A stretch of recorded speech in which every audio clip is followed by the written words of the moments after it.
Hey, what's up guys? Today we're doing something new. I'm playing without hands. Not impressed? Really? Really? Playing HoN without hands, you're not impressed? No, that's not really what this video is about, as you didn't guess.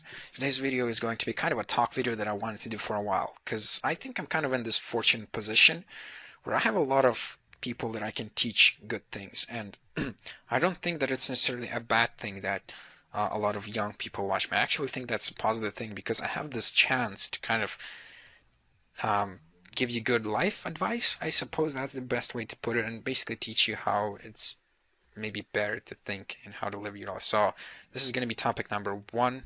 I don't have any other topics planned at the moment, but you can suggest them in the comments below. So the first topic is going to be how to be smarter. So this is kind of a bro topic. There's some gameplay in the background of me raping Amun-Ra, so hope you enjoyed that. And it's also a smart thing that I put the entire focus on this video here in the corner of the screen. That's absolutely smart. Trust me. I I looked it up in the non-existent thing. Also drinking some water. So we're not going to go into teaching you general knowledge, general school knowledge. That's not what this video is about. This video is about making you think a little bit more about things that you don't really recognize normally, or perhaps to change your way of thinking. Because if this changes even one person, I think this video will be worth it. So first is advice that I've given before, and maybe a lot of, not many people thought about it much, but what I said was, quote, think for yourself and question everything. Now, these might just sound like some words, but I want to kind of analyze them and like tell you what I meant when I said think for yourself and question everything. So, think for yourself means basically just that. I want you to kind of decide for yourself what to think about other things, what to believe, and not what others tell you. So, a really huge example would probably be the belief in God. Now, I'm saying you're free to believe in God, but you should decide for yourself and not let others choose for you. So, you believe that, for example, this is how the God works because it's described like this in the Bible and I should just believe it. But what do you think? Let's assume that you do believe that a God exists. Do you believe that he's exactly like described in the Bible? Do you think that something is different about the God? Do you think God does not exist at all, like me? So I want you to think and decide for yourself how to think about things and beliefs, and not just blindly believe anyone, not just blindly believe me, which is the next part of the question, the sentence, question everything. Question things. Question the Bible. Is it right? Why is it like that? Why is it the God a man with a beard? Does the God have a beard? Does the God have appearance? Is God a guy? Does God exist? Question things. Question me. Is SomaZ full of crap? Is SomaZ trying to brainwash me? Damn it! I thought this was a HoN channel, and now I'm being brainwashed. Damn it! God! Too late now. Oh, my mind is now changed. So, yes, I am trying to brainwash you by drinking water. Didn't expect that, did you? Getting brainwashed by SomaZ. Oh man, how mighty you have fallen, SomaZ. Brainwashing little kids. Yes, yes, and I'm going to continue. So, on the topic of thinking for yourself and question everything, you might try, after you maybe start doing this, you might try and find logic in things, and like logic in things that people do, and like perhaps your thought process will be something along the lines of, well, what was the person trying to accomplish? What was he trying to do? Why did he do it? Yada yada, blah blah blah. And this is the first thing I want you to realize and think about when you're questioning stuff. Not everything is illogical. Not everything goes according to plan. Not everything has a reason. Not everyone is interested in doing good or acting according to logic. So you will find people who aren't interested in doing good things or productive things, or who do not act based on logic just because. They could be stupid, or maybe they're just not into it, but never rely on logic to that extent. Like, never expect other people to be like you, always expect new things. And we move on to kind of the second topic here, which is to be open-minded. And the pretty much best example of being open-minded is, what do you think about gay people? Do you hate them? Do you think it's gross? If you do, you're not open-minded. Simple as that. So that's probably where you should start if you are going to be open-minded, because I'm gonna move into some bigger things. Open-minded isn't just that simple. Being open-minded includes much more. So first of all, let's talk about sex minorities. Think for yourself and question everything. So think about yourself, I would say, even, and ask yourself, well, how do they impact me? What do gay people do for me? What do they change for me? The answer will probably be absolutely nothing. They have no impact on you. Worst case scenario, a gay guy walks up to you and says, dude, you look pretty fine. Wanna hang out sometime? So, reaction a lot of people will get is, ew, oh my god, gross. No, just no, get away from me. Oh, gay. God damn it, you're sick. You're sick. And that is the worst possible, horrible, close-minded reaction you can have. It's bad. It's just bad, and yes, I am telling you it's bad, but you're free to question me and not believe me, but if you think about it, what just happened? It's not even a negative thing, because essentially, first of all, you are free to do whatever you want, and if you stop and think for a second, you can go, huh, well, I'm straight, so I'm gonna just tell this guy that I'm straight, and I'll say, hey dude, sorry, I'm straight, I don't want to hang out with you. That's it, and he'll be like, oh, okay, it's cool, and he'll be on his way. So that's first of all, there's no need to freak out. You can just say no. And the second part is, you should be happy because someone found you attractive. How is that not a good thing? Yes, maybe it's not someone you wanted, but still, someone found you attractive, and that is definitely a good thing. So, being open-minded helps here. This is where you can start. You can advance further to races and being racist. Skin color and the race really has little to do with how you interpret the person and how that person thinks. I would say it has more to do with the environment he grew up in, and maybe the environment is different in his part of the world, so you can kind of associate his skin color with how he will think, but it is bad to think that people with different skin color are worse. So racism, incredibly close-minded as well. The only way I can put it, I think racism is just an incredibly stupid, close-minded thing, which has really nothing to do with a person. Like, if you have a white serial killer and a black serial killer, which is worse? They both are, because they're both serial killers. Like, you don't even think about the color because it's a waste of time. It has nothing to do with anything, and you're basically closing yourself to a lot of different options when you just say, "Oh, he's black. I'm not gonna listen to him." You're basically closing yourself to a lot of good stuff. So I'm going to move on to school stuff. So when you get, like, being open-minded, and we move on to understanding things and remembering them by their use. So for example, in math, in a class, you get a problem. Let's say a new formula, and you go, oh my god, my head already hurts. I'm probably never gonna use this. Who needs this formula? I mean, it makes very little sense. I'm never gonna need this in life when I work at blah company. Like, I don't need to know this, but you'll just force yourself to forget it, basically, and it's going to be a huge waste. You're basically not even gonna understand it, and that's a problem, because not only are your grades gonna go down, but also you won't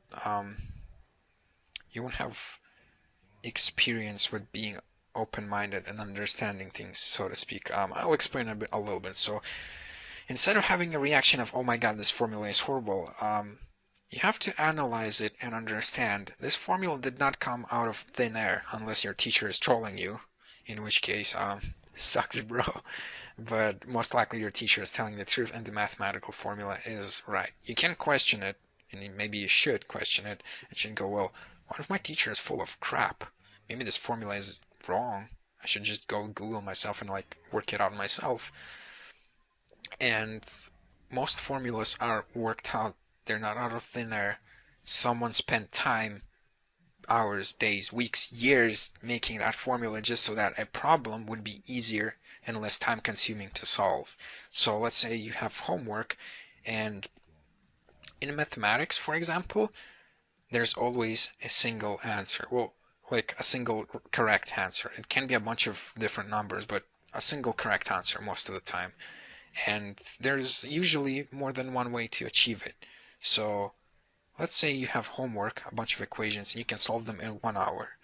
Or you can take this new formula and solve it in half an hour. Which will you choose? So that's kind of when you think about it. When you see a new formula, what you should think, I'm not saying you should blindly like learn it and like learn. I'm telling you to learn maths. Maths are good for you. No, that's not what I'm saying. I'm saying you think about the formula and you think,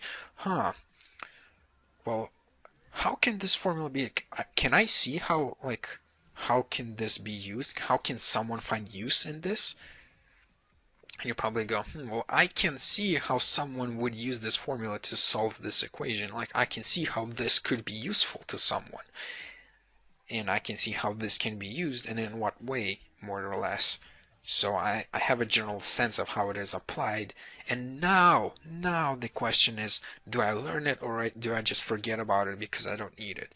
And I will say that most of the stuff, vast majority of the stuff you learn in your school is useful in one form or another. There's like, school is, I would say, designed in such a way that, oh, the stuff you learn is more or less useful. And this doesn't just apply to mathematics. This is how you can apply it to anything. You might think that there's a lot of things that are just blind remembering, but there's not many. For example, history. History involves a lot of blind remembering, but there's tricks even there. Yes, I'm saying tricks. For example, let's take a cell in biology. So in biology class you have a cell, so it has like a core and some other parts.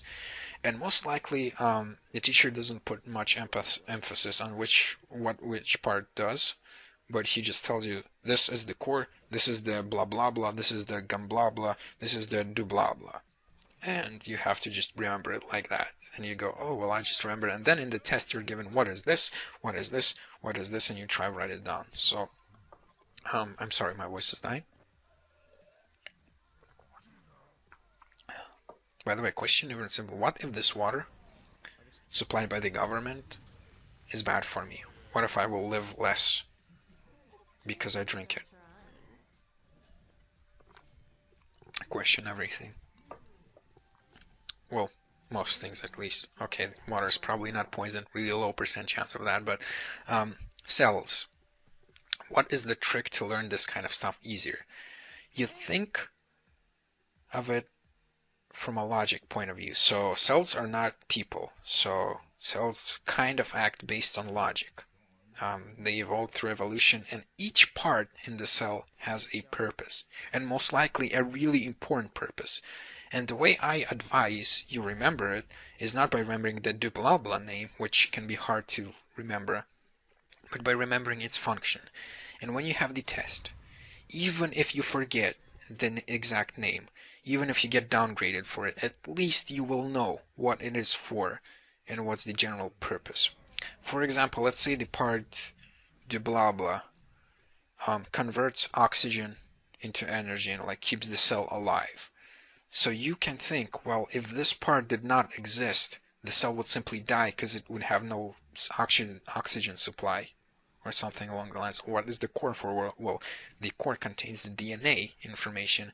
If it did not exist, there would be no DNA. The cell would not really know how to multiply exactly. Well, it probably would, but still, the cell would not have your DNA in it, which can be really bad.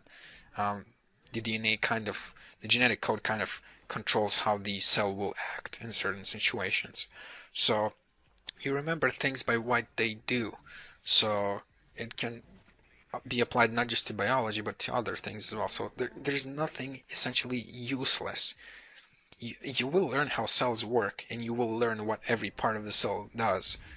But the wrong way to approach it is to just learn the name and to just like try remember what it does.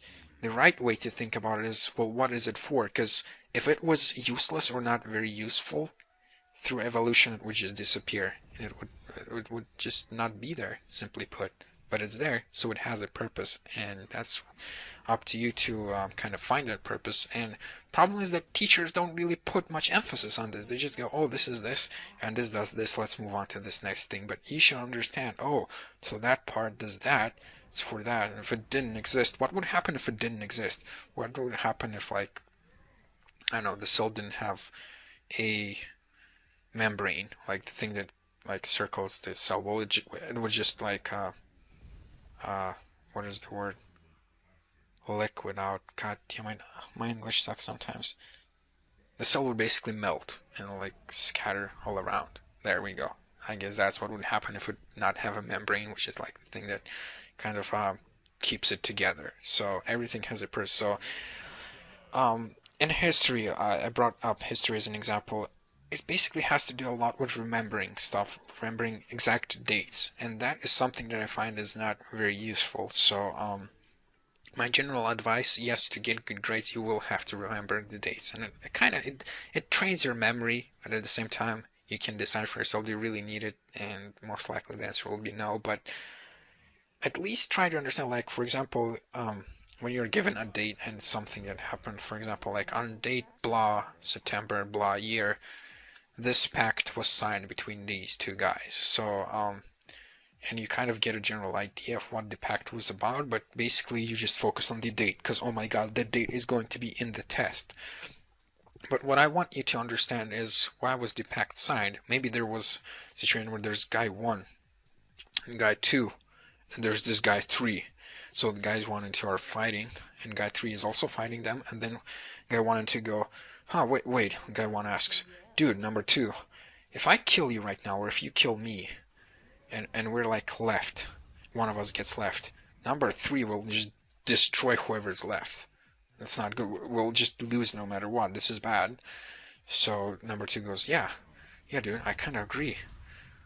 Let's form an alliance, a pact. Let's just kind of agree not to attack each other until it's over. And the guy 1 goes, okay, let's at least make it until we beat number 3. And guy 2 goes, yep, let's sign. So they form a pact. They buy, like, blah, blah, whatever. They get together, okay? So they form an alliance, and the number 3 guy goes, oh wait, you forming a pact? Boom, boom, destroyed by number 1 and 2, bro.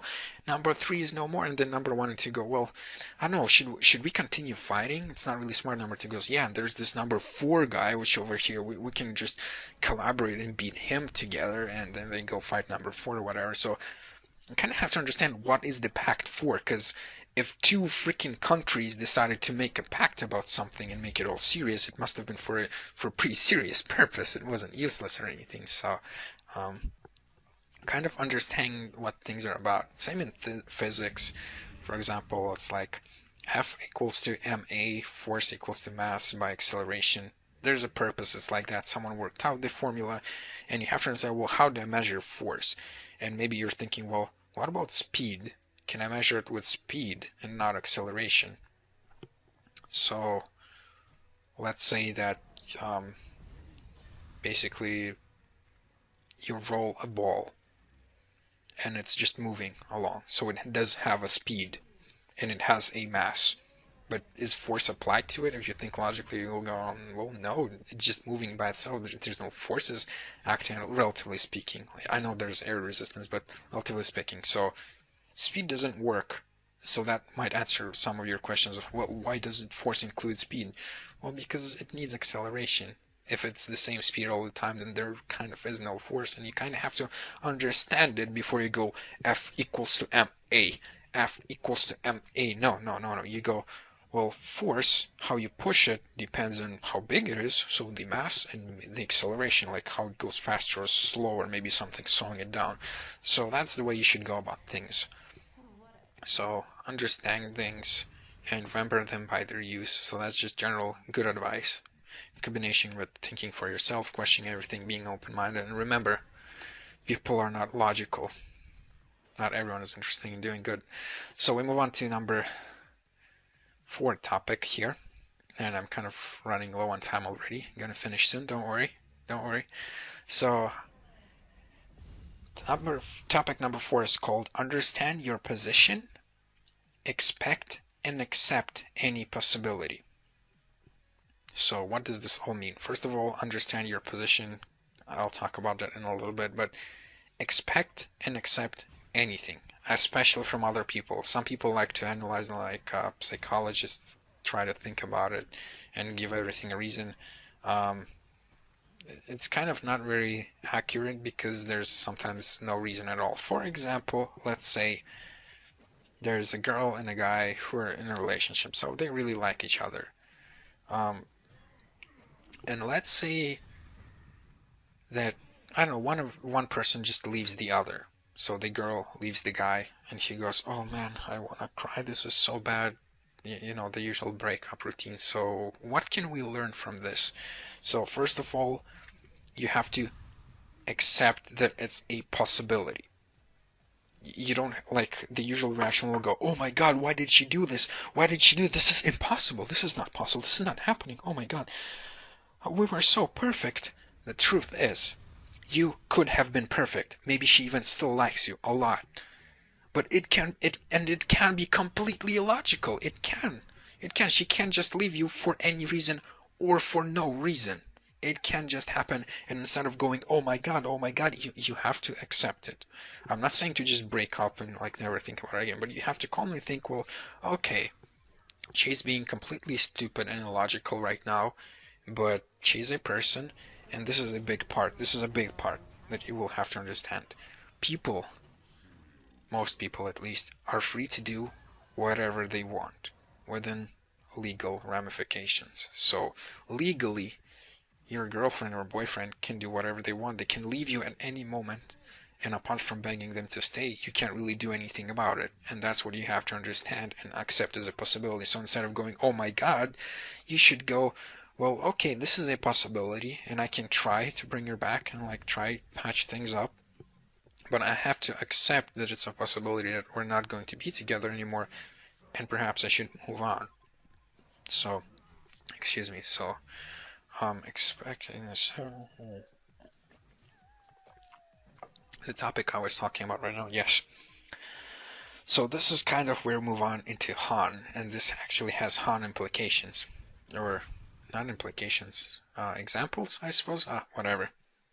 Any person at any given moment in time is free to do whatever he wants for any reason or for no reason. For example, I am free to stop my YouTube channel, delete all of my videos, never play HoN again, disband my clan as well. I am free. I can do that at any moment I want, and there's nothing you can do about it. This is just what I can do at any point in time.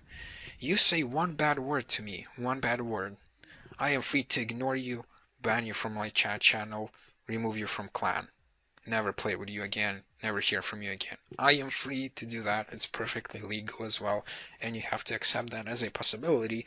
But you'll go, oh my God, SomaZ, you're abusing your YouTube power. How can you be so bad? Well, first of all, I'm not abusing it because I haven't been doing things like that for the most part.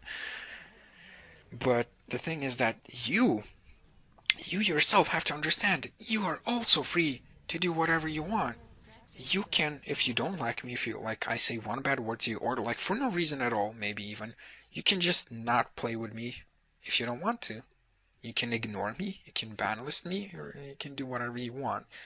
And I don't know, if you spam me, which is kind of illegal, well, not illegal, but like kind of a bad thing, I can just ignore it. Like, I can come up with some countermeasure, but like the main point is that any person at any point in time can do anything, and you have to kind of expect it and be prepared for it. For example, your door suddenly opens and your neighbor runs in naked and starts doing the helicopter.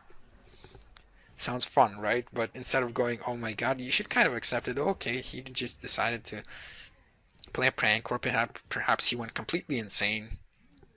Just calmly analyze it, think about it, and kind of be prepared that Perhaps if I flame SomaZ, maybe it's not the best idea because it's not in my interest. So think what's in your best interest and act based on that.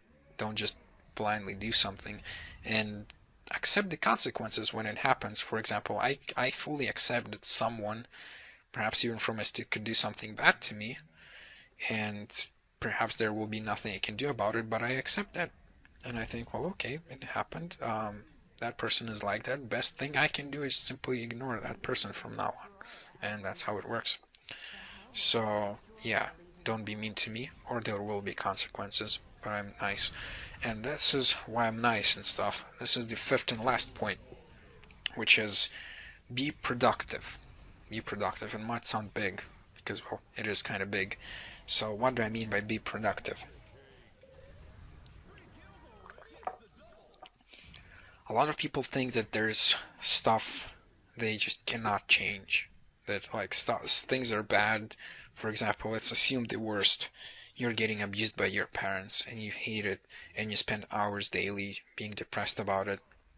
And the worst thing you can do is nothing. The worst thing you can do is waste your hours being depressed because you can change things. You have the power. Remember the last point. You are free to do anything you want, and almost any problem can be solved. Almost any problem. Most of them at least. So you just make a call to the child support services or whatever they're called. Just takes a quick Google, a quick phone call. My parents are abusing me. Problem gone. Have a bully. There's also a lot of options. You can fight him back. You can report him. You can move schools. Some people will say, "Oh, that's cowardly" or whatever. Yes, it may be cowardly, but first of all, such a thing as cowardice is kind of like it's kind of like part of pride and stuff, and I'm not really into that. I think it's kind of useless. But it's not cowardice. It's being smart.